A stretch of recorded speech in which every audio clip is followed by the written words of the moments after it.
ఈ సంవత్సరం నీకు పెళ్లి చేద్దాం అనుకుంటున్నాను రా. ఈ సిగ్గుకేం తక్కువ లేదు యాదవ్కి. కట్టుకున్న భర్తనే చంపిన కసాయి భార్య తన ప్రేమికుడితో కలిసి భర్తను 15 ముక్కలుగా నరికి ఒక బ్లూ కలర్ డ్రమ్ములో వేసి అందులో సిమెంట్ పోసి మరీ కిరాతకంగా చంపింది. ఈ టైంలో నాకు పెళ్లి అవసరమా నాన్న? నాకు కూడా అదే అనిపిస్తుందిరా. మీకు కొత్తగా పెళ్ళైందా? మీ దాంపత్య జీవితం బాగుండాలంటే ఒక నిమ్మకాయను కోసి అందులో మిరియాలు వేసి మీ భార్యకు దిష్టి తీయండి. మీ భార్యకు మిమ్మల్ని దిష్టి తీయమని చెప్పండి. ఇలా రోజు చేయడం వల్ల మీరు 100 ఏండ్లు కాదు 200 సంవత్సరాలు సుఖ సంతోషాలతో బ్రతుకుతారు. ఇదేదో బాగుంది నాన్న, పెళ్లి చేసేసుకుంటా.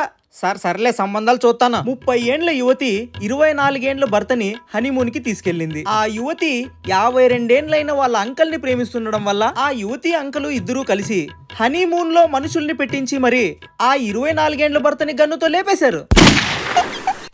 పెళ్లి చేసుకోగానే భార్యలు భర్తల్ని చంపేస్తున్నారు అని భయపడుతున్నారా? అలా జరగకూడదంటే 1వ తేదీ జన్మించిన కుర్రోడు 10వ తేదీ జన్మించిన అమ్మాయిని పెళ్లి చేసుకోవాలి. 2వ తేదీ జన్మించిన కుర్రోడు 11వ తేదీ జన్మించిన అమ్మాయిని పెళ్లి చేసుకోవాలి. ఇలా మీ తేదీల వారీగా స్క్రీన్ మీద వేస్తాను, చూసుకోండి. ఈ ఐడియా ఏదో సూపర్ గా ఉంది నాన్న, శుభ్రంగా పెళ్లి చేసేసుకుంటాను. ఇలా తేదీలంటే ఎక్కడి నుంచి తీసుకొని రావాలరా? చూసొస్తానులే. ఒక చల్లని వాతావరణం, కింద నీళ్లు, పైన వంతెన. ఒక భార్య భర్త ఆడుతూ పాడుతూ బైక్ లో వెళ్తున్నారు. సీనరీ బాగుంది, సెల్ఫీ తీసుకుందామంది భార్య. ఆ సెల్ఫీ తీసుకుంటుండగా ఇదే కరెక్ట్ సమయమని ఆ భార్య భర్తను నదిలోకి తోసేసింది. నదిలోకి పడిన భర్త చావుకేకులు పెడుతుంటే చుట్టుపక్కలున్న వాళ్ళు వచ్చి కాపాడారు. ఇక్కడ భర్త చావలేదు గాని బ్రతికొచ్చిన ఆ భర్త ఖచ్చితంగా భార్యని లేపేస్తాడు. ఎంతైనా అప్పట్లో ఉన్న ఆడోళ్ళు ఇప్పట్లో లేర్రా.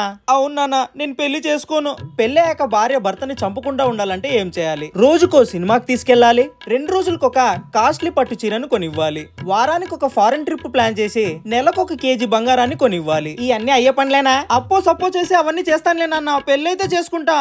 అస్సాంలో నివసించే ఒక వ్యక్తి స్వాతంత్రాన్ని పొందాడు. పెళ్ళై భార్యతో వేధింపులు భరించలేక డైవర్స్ కి అప్లై చేసి కోర్టులో కేసు గెలిచి విడాకులు మంజూరు కావడంతో తన ఇంటి ముందు 40 లీటర్ల పాలతో తనకు తాను అభిషేకం చేసుకున్నాడు. ఇప్పుడు చేసుకోరా పెళ్లి, ఇప్పుడు చేసుకో. కర్ణాటక తుమ్కూరులో జరిగిన ఒక వింత చూడండి. భర్త మీద ద్వేషంతో తన లవర్ తో కలిసి కట్టుకున్న మొగుడి కలలో కారం కొట్టింది. గొంతు మీద కాళ్ళు పెట్టి నొక్కి ఊపిరాడకుండా చేసి చంపేసింది. నా కొడుకు సంతోషంగా ఉండాలి. నీకు పెళ్లి చెయ్యనుగాక చెయ్యనురా. ఇప్పుడు నేనేమన్నా బతిమాలేనా నాన్న? నాకు కూడా పెళ్లి చేసుకోవాలని లేదులే.